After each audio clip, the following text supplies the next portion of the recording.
అక్రమ వలసదారుల వలన మన రాష్ట్రంలో ప్రజా భద్రతకు ప్రమాదాలు వాటిల్లే అవకాశాలు ఉన్నాయి. అలాగే టెర్రరిజం లాంటి పరిస్థితులు కూడా తలెత్తే అవకాశం ఉంది అధ్యక్ష. ఇటీవల తూర్పుగోదావరి జిల్లా కొవ్వూరు మండలం పంగిడి గ్రామంలో పోలీసులు వాహనాలు తనిఖీ చేస్తుండగా ఉత్తరప్రదేశ్ చెందిన ఒక వ్యక్తి దగ్గర 15 రౌండ్ల తుపాకీ బుల్లెట్లు స్వాధీనం చేసుకొని అతను అరెస్ట్ చేశారు. ఈ ఘటన మన సెక్యూరిటీ ల్యాప్సెస్ని సూచిస్తుంది. గుర్తు తెలియని ఎంతోమంది రాష్ట్రంలో ప్రవేశించి సెటిల్మెంట్స్ ఏర్పాటు చేసుకుంటున్నారన్న సమాచారం పలు నివేదికల్లో కనిపిస్తుంది. రోహింగ్యా, బంగ్లాదేశ్ లాంటి చోట్ల నుంచి అక్రమ వలసదారులు 2017 నుంచి 18 నుంచి మన రాష్ట్రానికి వస్తున్నారనే రిపోర్ట్స్ ఉన్నాయి.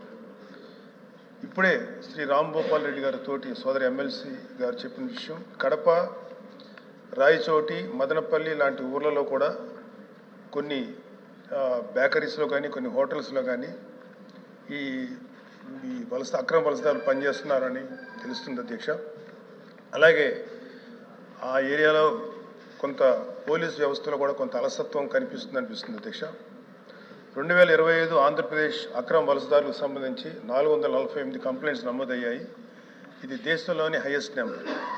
2021 నుంచి దేశవ్యాప్తంగా నమోదైన 6700 కంప్లైంట్స్లో ఒక్క ఆంధ్రప్రదేశ్ నుంచే 3294 కంప్లైంట్స్ రావడం గమనించాల్సిన విషయం. దాదాపు 50% నేషనల్ షేర్ ఇది. ఈ ఫిగర్స్ని గమనిస్తే అక్రమ వలసదారులకు మన రాష్ట్రం ఒక మేజర్ హాట్స్పాట్గా మారుతుందనే అనుమానం కలుగుతుంది. కోస్టల్ ప్రాంతాల్లో అన్ఐడెంటిఫైడ్ బోట్ అరైవల్స్ ఉన్నట్లు, అక్రమ ఆధార్ మరియు రేషన్ కార్డ్స్ పొందినట్లు వచ్చిన ఆరోపణలు ఆందోళన కలిగిస్తున్నాయి అధ్యక్ష. కంప్లైంట్స్, డేటాబేస్, ఇన్సిడెంట్స్ ఈ ప్యాటర్న్ అంతా కలిపి చూస్తే అక్రమ వలసదారుల చొరబాటు యథేచ్ఛగా పెరుగుతున్నట్లుగా కనిపిస్తుంది. అక్రమ వలసదారుల అంశాన్ని కేవలం ఒక శరణార్థుల ఇష్యూగా చూడలేం. ఇది భవిష్యత్తులో ప్రజా జీవితానికి మరియు అనేక ఇతర ప్రమాదాలకు దారితీసే అవకాశం ఉంది అధ్యక్ష. కలకత్తాలో శరణార్థులుగా ప్రవేశించిన రోహింగ్యా వలసదారులు ఈరోజు ఆ రాష్ట్రం మొత్తం వ్యాపించారు. అక్కడ ప్రభుత్వం యొక్క నిర్లక్ష్యం వల్ల, కొన్ని రాజకీయ స్వార్థ శక్తుల వల్ల అక్కడ శాంతి భద్రత సమస్యగా మారింది. రాష్ట్రంలో కూడా ఇలాంటి కొన్ని అసంతృప్త రాజకీయ శక్తులు వారిని వాడుకునే అవకాశం ఉంది అధ్యక్ష. మన రాష్ట్రంలో వారి సంఖ్య పెరగకముందే కట్టుదిట్టమైన చర్యలు తీసుకోవాల్సిన అవసరం ఉంది. తీర ప్రాంతాలు విస్తారంగా ఉన్న మన రాష్ట్రంలో తీర చొరబాటు ప్రమాదం కూడా అధికంగా ఉంది. పడవల ద్వారా గుర్తింపు లేని వ్యక్తుల ప్రవేశం, స్మగ్లింగ్ మరియు ఉగ్రవాద కార్యకలాపాలకు అవకాశాలు ఏర్పడే ప్రమాదం ఉంది. స్లీపర్ సెల్స్ మరియు యాంటీ సోషల్ ఎలిమెంట్స్ కార్యకలాపాలకు అవకాశం ఏర్పడుతుంది అధ్యక్ష. అక్రమ వలసదారుల ద్వారా హవాలా, అక్రమ ఆయుధాల సరఫరా జరిగే ప్రమాదం కూడా ఉంది. రాష్ట్రంలో ఉన్న critical infrastructure, bridges, ports, gas projects వంటి కీలక ఆస్తులపై సెక్యూరిటీ రిస్క్ ఏర్పడే అవకాశం ఉంది. ఇటీవల జరిగిన కొన్ని సంఘటనలు గమనిస్తే అక్రమ వలసదారులు internal security, economic stability, social హార్మోనీపై ప్రమాదం చూపే ప్రమాదం ఉంది అధ్యక్ష. మాకు కొన్ని సూచనలు అధ్యక్ష. ఇప్పుడు అనిత గారు చెప్పినట్లు బయోమెట్రిక్ వెరిఫికేషన్ డ్రైవ్ ద్వారా నాన్ లోకల్స్ను గుర్తించాలి. Aadhaar, ration card, voter list వంటి డేటాబేస్లపై స్పెషల్ ఆడిట్ నిర్వహించాలి. తీర ప్రాంతాల్లో కోస్టల్ సర్వేలెన్స్ బలోపేతం చేయాలి. Drones, night patrolling, advance monitoring system ద్వారా అక్రమ చొరబాట్లను ముందుగానే గుర్తించే వ్యవస్థ ఏర్పాటు చేయాలి. అక్రమ వలసదారులకు సహకరిస్తున్న ఏజెంట్స్ అండ్ నెట్వర్క్స్పై ఉక్కుపాదం మోపాలి. ఇతర రాష్ట్రాలు, కేంద్ర సంస్థలతో రియల్ టైమ్ ఇంటెలిజెన్స్ షేరింగ్ వ్యవస్థను బలోపేతం చేయాలి. ప్రైవేట్ ట్రావెల్స్, బస్సెస్, ట్రైన్స్లో ప్రత్యేక తనిఖీలు నిర్వహించి అనుమానాస్పద వ్యక్తుల యొక్క కదలికలను గుర్తించాలి. Local house owners, shop owners కొత్త వ్యక్తులకు అద్దెకిస్తున్నప్పుడు వారి పూర్తి వివరాలను తప్పకుండా స్థానిక పోలీసులకు తెలియజేసే విధానాన్ని కఠినంగా అమలు చేయాలి. Police and revenue departments joint verification ఏర్పాటు చేయాలి. ప్రజలు సమాచారం ఇవ్వడానికి ప్రత్యేక toll free helpline number ఏర్పాటు చేయాలి. అనుమానాస్పద కార్యకలాపాలపై సమాచారం ఇచ్చే వారికి భద్రత కల్పించాలి. ప్రభుత్వం ఈ అంశంపై కార్యాచరణ రూపొందించడం ద్వారా అక్రమ వలసదారులను మనం సమర్థవంతంగా నియంత్రించగలుగుతాం అధ్యక్ష. Thank you.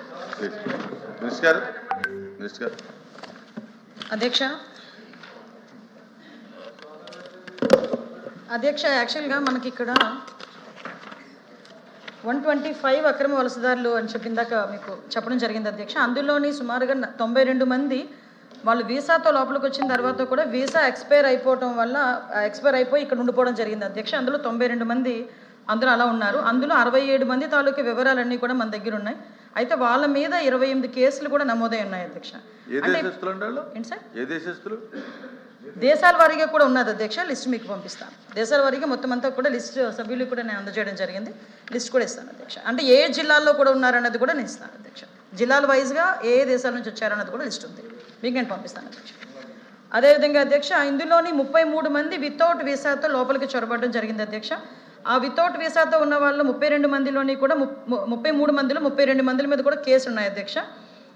ఇప్పుడు ఫారెన్ యాక్ట్ ప్రకారం అధ్యక్ష, కేసు కంప్లీట్ అయినంత వరకు కూడా వాళ్ళకి డిస్పోజ్ చేయడం అవ్వదు, వాళ్ళు ఈ కంట్రీ నుంచి బయటకు వెళ్ళడానికి కూడా అవ్వదు అధ్యక్ష. అందువల్ల చాలామంది అక్రమ వలసదారులు ఇక్కడే ఉన్నారు అని ఒక అపోహ ఉంటుంది. వాళ్ళ మీద చాలామంది మీద కేసులు ఉండటం వల్ల ఆ కేసు పూర్తయినంత వరకు కూడా వాళ్ళు ఇక్కడే ఉంటారు. వీళ్ళందరూ కూడా మన పోలీస్ డిపార్ట్మెంట్ తరఫున సర్వేలెన్సెస్లోనే ఉంటారు. వాళ్ళు ప్రతినిత్యం వాళ్ళ మీద నిఘా పెడతారు అధ్యక్ష. అదేవిధంగా వాళ్ళు కదలికల్ని, వాళ్ళ మూమెంట్స్ని ఎవ్రీ టైం వాళ్ళు రికార్డ్ కూడా చేసుకుంటారు. వాళ్ళ మీద ప్రత్యేకమైన నిఘా వ్యవస్థను కూడా పనిచేస్తున్నాయి అధ్యక్ష. అదేవిధంగా అధ్యక్ష, కొంతమంది అందుబాటులో లేని వాళ్ళ వివరాలు కూడా సేకరించడానికి, వాళ్ళు ఉన్నారా అసలు లేరా అన్నది కూడా సేకరించడానికి కూడా పోలీస్ వ్యవస్థ గట్టిగా పనిచేయడం జరుగుతుంది అధ్యక్ష. అయితే అధ్యక్ష, ఇందులోని మనకి వీసాకి సంబంధించి కొంతమంది ఎక్స్టెన్షన్ లేక కొంతమంది ఆగిపోవటం, దానికి సంబంధించి కొంతమంది లీవ్ ఇండియా నోటీస్ కూడా అప్లై చేసిన వెంటనే FRRO కూడా దానికి ఇష్యూ చేసి డిప్యుటేషన్ కూడా ఇష్యూ చేస్తుంది అధ్యక్ష. అంటే ఇది ఒక ప్రొసీజర్. ఈ ప్రొసీజర్తో పాటు ఇప్పుడు మన సభ్యులు ఏదైతే సెక్యూరిటీ వైజ్ కానీ ఏదైతే ఇల్లీగల్గా లోపలికి వచ్చిన వాళ్ళు ఎటువంటి సంఘ విద్రోహక శక్తులు ఉన్నారు, దానికి సంబంధించి పోలీస్ డిపార్ట్మెంట్ సరైన యాక్షన్ తీసుకోవాలని చెప్పారు. డెఫినెట్గా అది యాక్షన్ తీసుకుంటాం అధ్యక్ష. ముఖ్యంగా సభ్యులు ఒక కొవ్వూరు ఇన్సిడెంట్ని మెన్షన్ చేశారు. కొవ్వూరు ఇన్సిడెంట్కి సంబంధించి వాళ్ళు యూపీ నుంచి వచ్చారు అధ్యక్ష. వాళ్ళు illegal immigration in the sense other than country ఉంటుంది, కానీ వీళ్ళు with in the country UP నుంచి వచ్చేవారు కాబట్టి వీళ్ళు వలసదారులు కాదు అధ్యక్ష, పక్క రాష్ట్రాల నుంచి వచ్చిన వాళ్ళు కాబట్టి వాళ్ళ మీద ఆల్రెడీ కేసు ఫైల్ చేయడం జరిగింది. దాని ఇంటెలిజెన్స్ రిపోర్ట్ వాళ్ళు కూడా, మన పోలీస్ డిపార్ట్మెంట్ వాళ్ళు కూడా దాన్ని తరువుగా వాటి మీద ఎంక్వైరీ చేసి తగిన చర్యలు కూడా తీసుకుంటున్నాం అధ్యక్ష. అదేవిధంగా అధ్యక్ష, ఫేక్ ఆధార్ కార్డులు బయట రాష్ట్రాల నుంచి వచ్చి ఉంటున్నారని చెప్పారు. అటువంటివి కూడా యాక్షన్ తీసుకుంటున్నాం అధ్యక్ష. ఎక్కడైనా పై రాష్ట్రాల నుంచి వచ్చి ఫేక్ ఆధారాలతో ఇక్కడ ఉన్న వాళ్ళని కూడా, ఏదైతే కడపకి సంబంధించి ఇష్యూని కూడా కొంత మనకి చెప్పారు, రామ్ గోపాల్ రెడ్డి గారు కూడా నాకు కూడా ఇన్ఫార్మ్ చేశారు అధ్యక్ష. దాని మీద కూడా డిపార్ట్మెంట్ వాళ్ళని అలర్ట్ చేయడం జరిగింది. ఒకసారి వాళ్ళ మీద కూడా ఒకసారి ఎంక్వైరీ చేసుకుని చేస్తాం అధ్యక్ష. అదేవిధంగా అధ్యక్ష, మ్యాక్సిమం మీకు ఇందాక కూడా చెప్పాను అధ్యక్ష, ఈ నైబర్ ప్రోగ్రామ్స్కి కూడా ఒకసారి అంటే ఈ వెరిఫికేషన్స్ కూడా మ్యాక్సిమం అర్బన్ ఏరియాలోని కూడా అధ్యక్ష ఈ టెనెంట్ వెరిఫికేషన్ కూడా ఏర్పాటు చేయడం జరుగుతుంది అధ్యక్ష. ఎక్కడైనా రెగ్యులర్గా ఈ లాడ్జెస్ తనిఖీ చేయటం, అదేవిధంగా వాళ్ళు ఎక్కడైనా మూవ్మెంట్ ఉంటే కనుక పబ్లిక్ నుంచి కూడా 112కి మ్యాక్సిమం రిపోర్ట్ చేయమని కూడా చెప్తున్నాం. ఈ 112కి వచ్చిన సభ్యుల వివరాలు కూడా గోప్యంగా ఉంచడం జరుగుతుంది అధ్యక్ష. కాబట్టి ఎక్కడొక్కడ పోలీస్ డిపార్ట్మెంట్ వాళ్ళు వాళ్ళ వివరాలని కూడా గోప్యంగా ఉంచుతారు. కాబట్టి ఎవరైనా ధైర్యంగా ఇటువంటి సిచ్యువేషన్స్ ఏదైనా ఉన్నా వాళ్ళు కూడా అది గమనించిన పోలీస్ డిపార్ట్మెంట్కి సమాచారం అందజేయవలసిందిగా మీ ద్వారా సభ్యులకి చెప్తున్నా, ప్రజలకు కూడా వినవించుకుంటున్నాను అధ్యక్ష. క్వశ్చన్ నెంబర్ 14191 హోమ్ మినిస్టర్ గారు పెట్టారు సార్ టార్గెట్. అధ్యక్ష, మొదటి ప్రశ్నకి సమాధానం, ప్రభుత్వ ఉత్తర్వు మరియు పోలీస్ రాష్ట్ర జాబితాలో ఉన్నందున కేంద్ర ప్రభుత్వం రాష్ట్ర పోలీసుల పనితీరును మూల్యాంకనం చేసే విధానము కానీ ప్రక్రియ కానీ లేదు అధ్యక్ష. భారత రాజ్యాంగ నిబంధనల ప్రకారం శాంతి భద్రతల నిర్వహణ, పోలీసింగ్, జనసమూహ నియంత్రణ, నేర దర్యాప్తు రాష్ట్ర బాధ్యతలు. కాబట్టి బి ప్రశ్న వర్తించదు అధ్యక్ష. భర్త్ గారు. అధ్యక్ష, మన రాష్ట్రంలో లా అయితే ఉంది కానీ ఆర్డర్ మాత్రం ఎక్కడా కనిపించడం లేదు అధ్యక్ష. మేడం గారు ఇప్పుడు ఈ అడిగిన ప్రశ్నకు ఉత్పన్నం కాదు అని అంటున్నారు అధ్యక్ష. మినిస్ట్రీ ఆఫ్ హోమ్ అఫేర్స్ అధ్యక్ష మన సిఆర్పిసి ఐపీసీ చట్టాన్ని బదులు బిఎన్ఎస్ఎస్ బిఎస్ఎస్ అనేటటువంటి చట్టాలు ఇంప్లిమెంట్ చేస్తూ ఆ కొత్త చట్టాలని ఏ రాష్ట్రాలు ఏ విధంగా ఇంప్లిమెంట్ చేస్తూ ఉన్నాయి అనేటటువంటి దాని మీద ఒక నివేదిక సబ్మిట్ చేసింది అధ్యక్ష. దాన్ని 4 విభాగాల్లో పరిగణిస్తూ పరిపాలనా సంస్కరణ, నిర్వహణ పరమైన సమర్థతకు, సమాచార సాంకేతికతకు మరియు పోలీస్, వైద్య, ఆరోగ్య శాఖల మధ్య సమన్వయానికి మొత్తం కలిపి 100 పాయింట్లు నివేదిక ఒకటి ఇస్తే మన రాష్ట్రం అధ్యక్ష దాంట్లో అట్టడుగు స్థాయిన 36వ స్థానంలో ఉంది అధ్యక్ష. అందులో మనకు వచ్చినటువంటి పాయింట్లు అధ్యక్ష 16.77 పాయింట్లు వచ్చినాయి అధ్యక్ష. అంటే కనీసం పాస్ మార్కులు కూడా రానటువంటి పరిస్థితుల్లో మన రాష్ట్ర ప్రభుత్వం కానీ ఈ బిఎన్ఎస్ఎస్ చట్టాల అమలు విషయంలో ఉంది అధ్యక్ష. అలాగే అధ్యక్ష రాష్ట్ర ప్రభుత్వం వైసీపీ కార్యకర్తల మీద, వైసీపీ నాయకుల మీద ఏ రకమైనటువంటి కేసులు పెట్టొచ్చు, ఎలా వాళ్ళ మీద బెయిల్ రానియకుండా కోర్టులలో ఆపచ్చు, పీటీ వారెంట్లు వేసి ఎన్ని రకాలుగా ఎన్ని రోజులు వేధించవచ్చు అనేటటువంటి దాని మీద పెట్టినటువంటి శ్రద్ధ ఈ లా మరి ఇంప్లిమెంట్ చేయడం మీద పెడితే మన రాష్ట్రం ర్యాంక్ అన్న పెరుగుతుంది, అదేవిధంగా మన దేశంలో మన పరువు అన్న నిలబడుతుందని మేడం గారికి తెలియజేస్తున్నారు అధ్యక్ష.